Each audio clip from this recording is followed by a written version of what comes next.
नमस्कार साथियों, गौरव ज्ञान धारा में आपका स्वागत है। आज रविवार है और रविवार को वैसे आपको पता है ना, तो मैं क्लास देता हूं आपको और ना कोई दूसरा वीडियो बताता हूं। लेकिन कल रात को क्या हुआ कि राजस्थान और राजस्थान के आसपास के राज्यों में कुछ भूगर्भिक हलचल देखने को मिली, जिसने सभी सोए हुए प्रतियोगियों को जगा दिया फिर से। तो वो भूगर्भिक हलचल जो थी वह रीट के आंसर की के रूप में आई थी, जो ऑफिशियल आंसर की जैसी जारी हुई। तो जितने सोए हुए प्रतियोगी थे, वैसे मैं सेकंड ग्रेड का निःशुल्क बैच चला रहा था, तो कई बार जगाने की कोशिश की थी, लेकिन उनमें से कुछ जागे थे और कुछ सो ही रहे थे। और मैंने कहा भी था कि यूट्यूब पर ही जो अपनी क्लासेस आ रही है पूरे सिलेबस के अनुसार निःशुल्क करवा रहा हूँ, कर लो तैयारी। लेकिन इतने नहीं जागे थे जितने इस जलजले से जाग गए। और उसके बाद में जो है मैसेजों की और बौछार लगी हुई है। तो आज का जो वीडियो है वो मुझे बनाना पड़ा, क्योंकि इतने लोगों के जवाब एक साथ देना संभव नहीं है। आज आपकी जो क्यूरीज थी उन सब पे जो है, ये सब मेरी कुछ भी नहीं है इसके अंदर, ये सब आपके सवाल हैं, जितने हैं सारे ही आपके हैं। तो आज के वीडियो में मैं आपको बताने वाला हूं खास तौर पर। सबसे पहले इस पे ही बात करूंगा और उसके बाद में मैं बात करूंगा कि ऑब्जेक्शन आपको कब लगाना है, कैसे लगाना है, कहां से लगेगा और इसका क्या प्रोसेस रहता है। रीट की जो ऑफिशियल आंसर की है उसमें किसके कितने नंबर कम हो रहे हैं, लगभग एवरेज क्या बैठ रहा है, उन सभी बातों पर आज चर्चा करेंगे। सबसे पहले साथियों इस पर बात करते हैं कि जैसे ही कोई आंसर की आती है, मान लीजिए एक तो जैसे ही आप पेपर दे के आए, तो पेपर दे के आते ही सबसे पहला सवाल आपका यही था कि सर कट ऑफ क्या रहेगी। दूसरा, अब आंसर की आ गई ऑफिशियल, ऑफिशियल आंसर की आते ही फिर वापस यही सवाल आता है, सर कट ऑफ क्या रहेगी। और ज्यादातर स्टूडेंट फिर ये भी बताते हैं, हालांकि उनकी स्थिति मैं समझता हूं, जब मैं इस दौर में था तो मेरे भी यही मानसिकता रहती थी और सबसे पहले यही पता करते थे कि कोई मुझे बता दे कि सही मायने में कट ऑफ क्या रहेगी और मैं सेफ हूं, ऐसा मुझे कोई कह दे तो फिर मेरा ही सबसे बढ़िया है। अब ये जो सवाल आता है इसमें स्टूडेंट भेजते सर मेरे इतने नंबर बन रहे हैं और इतने हैं, बिल्कुल सही है आपका। देखो कट ऑफ के बारे में जो पहले मैं कह रहा था और उसमें अभी आप देखो, एक चीज को समझने की कोशिश करना, मैंने कट ऑफ अभी तक आपको बनाकर क्यों नहीं दी। काफी लोगों ने आपको कट ऑफ दी है, मैंने अभी तक बनाकर क्यों नहीं दी। एक मोटा मोटा ऐसे ही आपको सेफ बताया था कि इसमें इतने जो श्लोक है वो सेफ है लगभग, और आप तैयारी अपनी जारी रखिए। क्यों कट ऑफ नहीं दी? कट ऑफ को सबसे ज्यादा प्रभावित ये आंसर की नहीं करती। आंसर की तो देखो कोचिंग ने भी निकाली थी, 5-7 नंबर का फर्क आता है कोचिंग की और इस आंसर की में, ये आप लोग भी जानते हैं और हम भी जानते हैं। लेकिन कट ऑफ जिस पर निर्धारित होती है वो होती है पदों की संख्या। अभी मैं आपको बता दूं कि 80% रहेगी साइंस की, और साइंस की सीट कम आ जाए तो और ज्यादा आ जाए तो दोनों से प्रभावित होगी। तो मैं जो इंतजार कर रहा हूं साथियों, वो पदों का विवरण का इंतजार कर रहा हूं कि पदों का विवरण आए तो हम सही आकलन बिठा सके कि कितनी कट ऑफ बैठ रही है। अभी भी मैं आपको कट ऑफ बताने की स्थिति में नहीं हूं। यदि मैं कट ऑफ पर वीडियो बनाऊंगा तो एक दिन में 1 लाख से अधिक लोग देख लेंगे, मुझे पता है।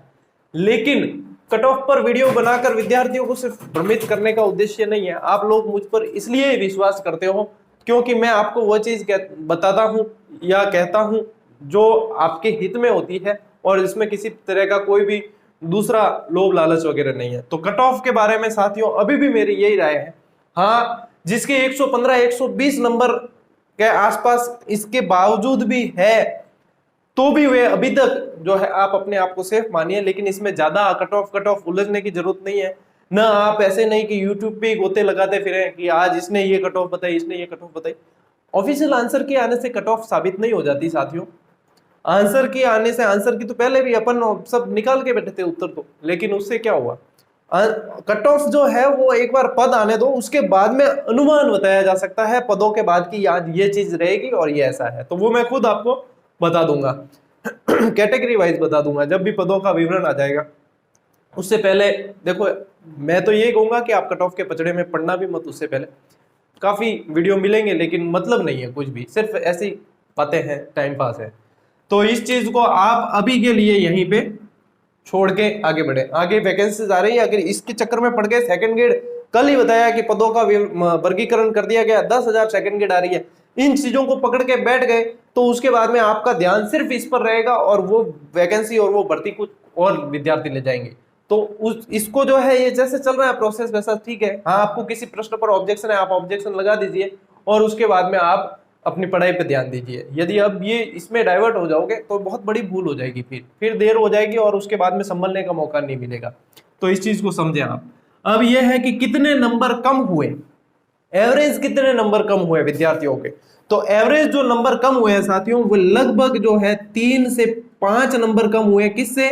जिन्होंने कोचिंग्स की आंसर की मिलाई थी, काफी कोचिंगों के आंसर की मिलाई थी, और डाउटफुल छोड़ के काउंट किया। जिन्होंने डाउटफुल छोड़ के काउंट किया, उनके 3 नंबर से 5 नंबर तक कम हुए हैं। मैंने काफी विद्यार्थियों की प्रतिक्रियाएं ली है और उसके बाद बता रहा हूं कि 3 से 5 नंबर कम हुए।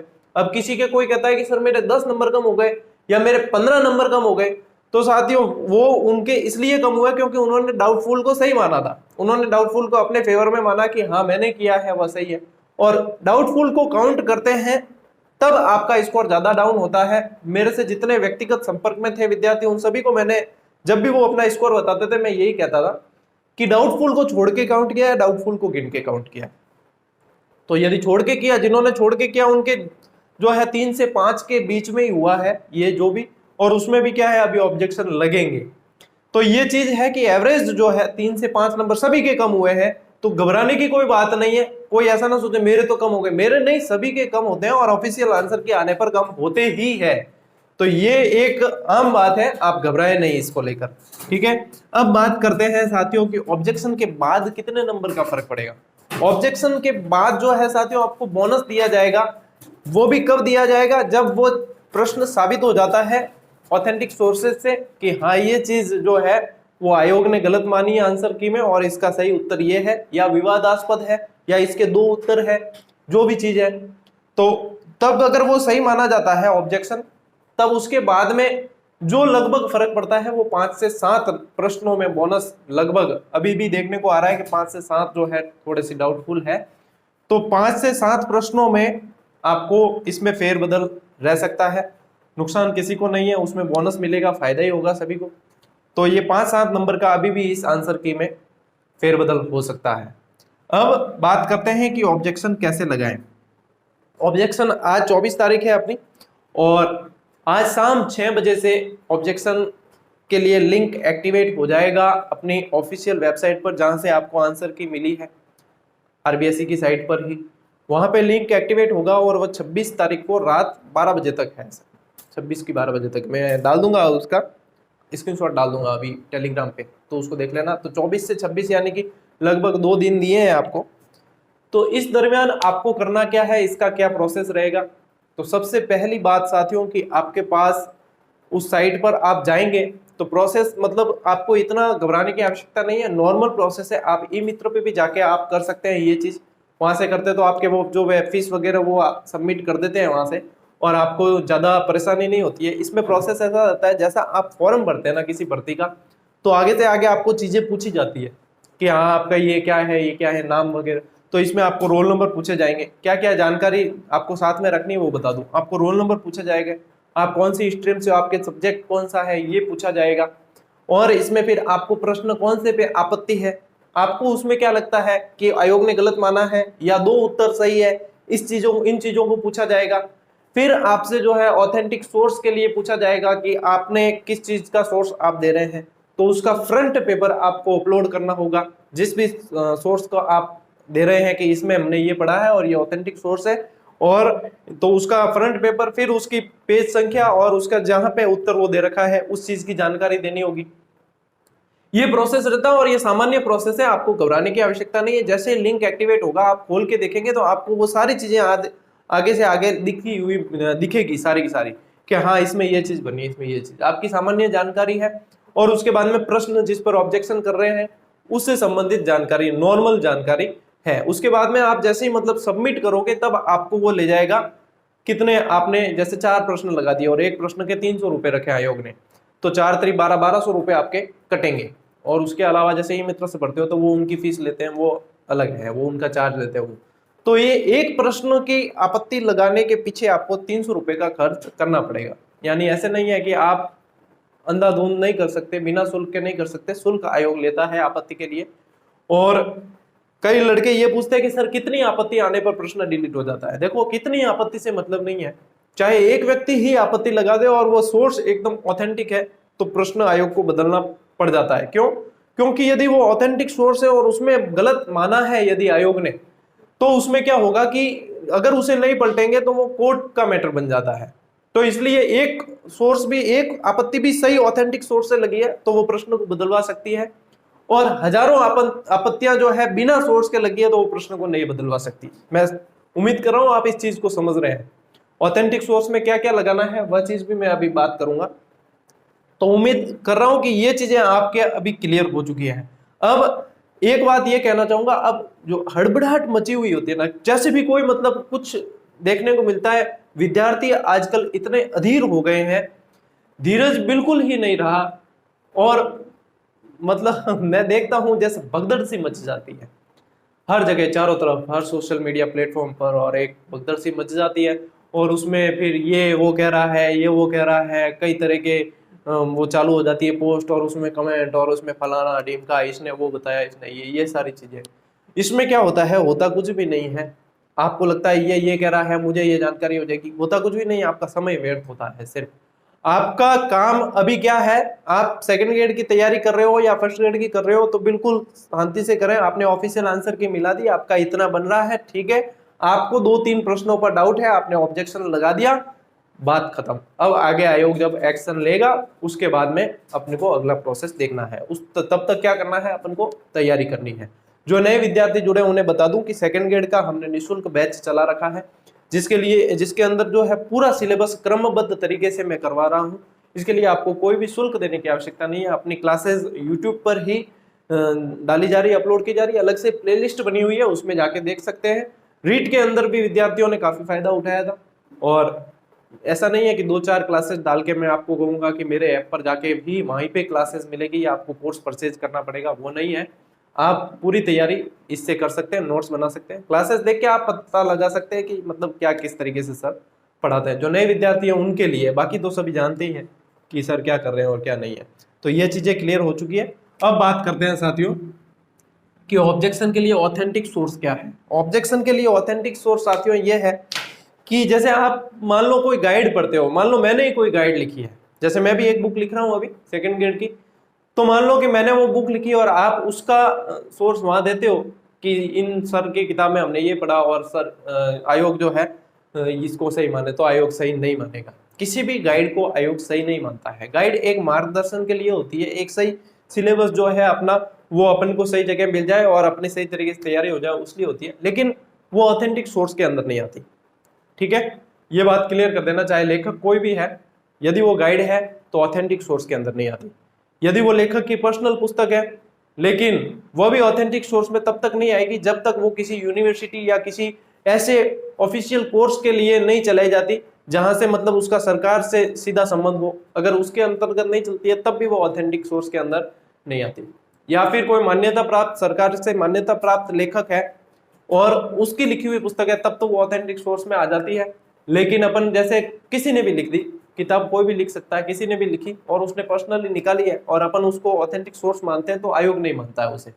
ठीक है, तो देखो ऑथेंटिक सोर्स में आप क्या क्या लगा सकते हैं। ऑथेंटिक सोर्स में आप बोर्ड के द्वारा जारी जो पाठ्यक्रम है उसकी पुस्तक में से आप उसमें आपत्ति लगा सकते हैं कि हमने बोर्ड की पाठ्यक्रम के अंदर से ये पढ़ी थी जानकारी और आयोग ने जो है इस चीज को ही गलत माना है, तो ये चीज आप ऑब्जेक्शन लगा सकते हो। एनसीईआरटी की लगा सकते हो, आरबीएसई की लगा सकते हो, और भी जो यूनिवर्सिटीज और जैसे कॉलेज की यूनिवर्सिटियां हैं, तो ये यूनिवर्सिटीज के अंदर जो पुस्तक चलती है उनसे भी आप आपत्ति लगा सकते हो, वे भी ऑथेंटिक के अंदर आती है।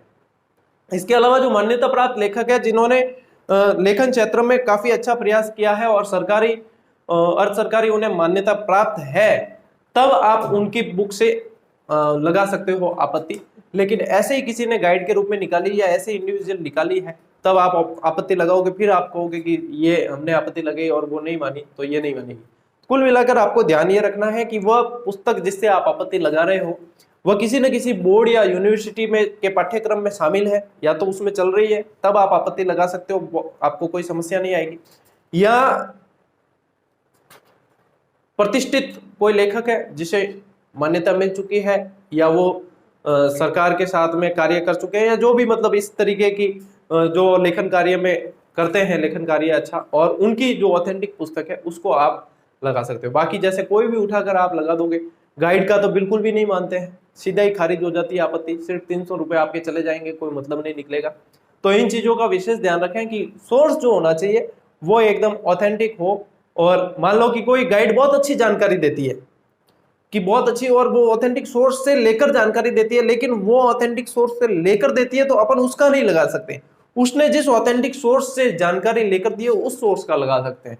तो इस बात का विशेष ध्यान रखें कि डायरेक्ट आपत्ति नहीं लगेगी, आपके पास में ऑथेंटिक सोर्स होना चाहिए, उसके अंदर पेज संख्या और उसमें अंदर कहाँ पे कौन सी चीज लिखी हुई है और उसका फ्रंट पेज जो है वो आपको अपलोड करना पड़ेगा, और इस तरीके से आपकी आपत्ति मानी जाएगी, नहीं तो फिर उस आपत्ति का कोई मतलब नहीं रह जाएगा। तो इस चीज को भी आप उम्मीद है कि समझ गए होंगे कि आपको इसमें आप सोर्सेज कैसे जुटाने हैं।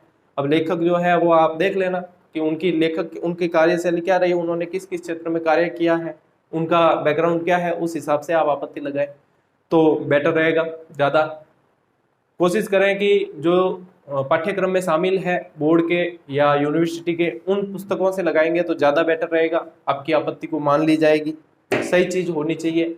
ऐसे ही भेड़ चाल में भी नहीं लगाए कि इसने कहा और ये गलत है, जब आपको खुद को पता है कि ये चीज़ सही है तभी आपत्ति लगाए, फालतू नहीं तो फिर परेशानी होगी, मतलब नहीं है पता। तो आज का वीडियो यही था साथियों, कुल मिलाकर यह है कि धैर्य रखें, आंसर की आई है तो रिजल्ट भी अब जो है, अब प्रोसेस थोड़ा फास्ट चलेगा वैसे, क्योंकि आंसर की 1 महीने में आ गई तो लगभग प्रोसेस फास्ट चलना ही है, ज़्यादा चिंता की बात नहीं है, आप आराम से भी तैयारी करेंगे। और साथ में रीट की ये अब जो प्रोसेस चल रहा है उसको चलने दीजिए, और आप अपनी जो तैयारी है उसको ब्रेक मत करना। कुल मिलाकर मैं ये कहना चाहूँगा, आप इसमें अगर अभी डाइवर्ट हो जाते हैं तो आपकी अभी मान लो तैयारी स्टार्ट की थी और फिर डाइवर्ट हो जाते हैं तो उस तैयारी का भी मतलब नहीं दिखेगा, फिर से जीरो से करनी पड़ेगी। तो अपनी नियमितता को बनाकर रखें, ज़्यादा जो भी तूफान जलजले बवंडर आ रहे हैं उनकी तरफ ध्यान न दें और अपनी तैयारी को जारी रखें। मिलते हैं साथियों कल की क्लास में, तब तक के लिए राम राम, जय।